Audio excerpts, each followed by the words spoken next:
Good morning. I am Tommy Byers, the Better Living for Texans Program Assistant for Orange County. And for this week's Two-Step Tuesday, I am joined by Cami Woods and Madison LeBert. And this week, with the 4th of July celebrations coming up, we are going to go over with you grilling safety. In order to make this week's recipe, we are going to grill some chicken and some corn. What you will need first is you will need some barbecue tongs, your chicken, a meat thermometer, a lighter, charcoal, corn,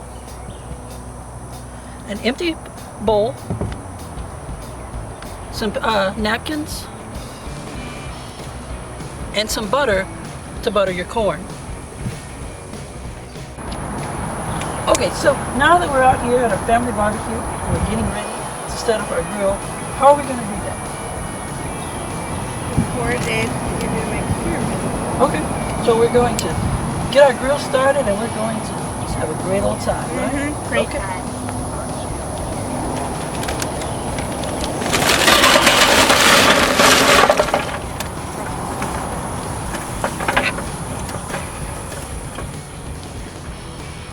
Now that we have our charcoal and we're ready to barbecue, it's always good if you're going to have youth barbecuing to make sure that you have adult supervision.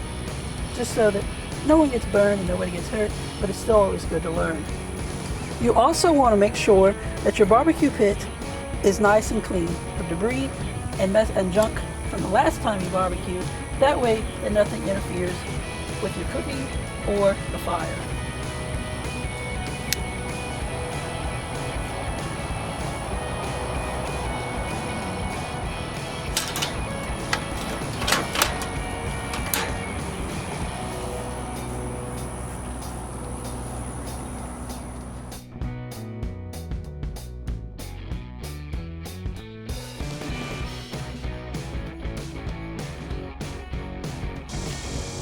Okay, so now that our coals are nice and hot and our fire's going down, it's time to cook up some chicken.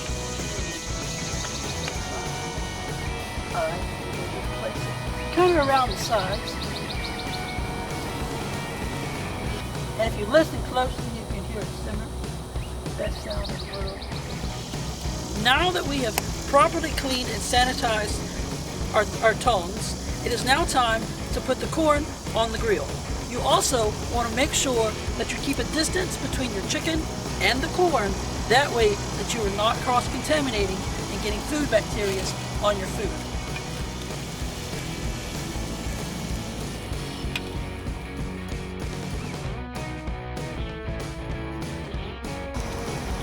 Now that everything is properly in its place, it is now time to return the lid to make sure that the food is cooked to its proper temperatures.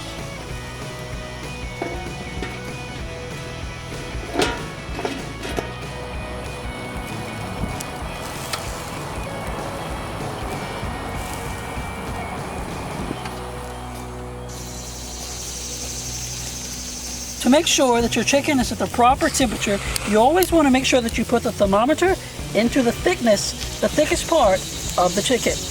That is where you will get the proper heat and temperature for your chicken.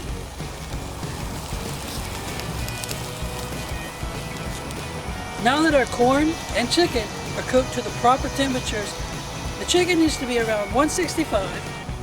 But now that our chicken and corn is ready, it's now time to remove it from the grill.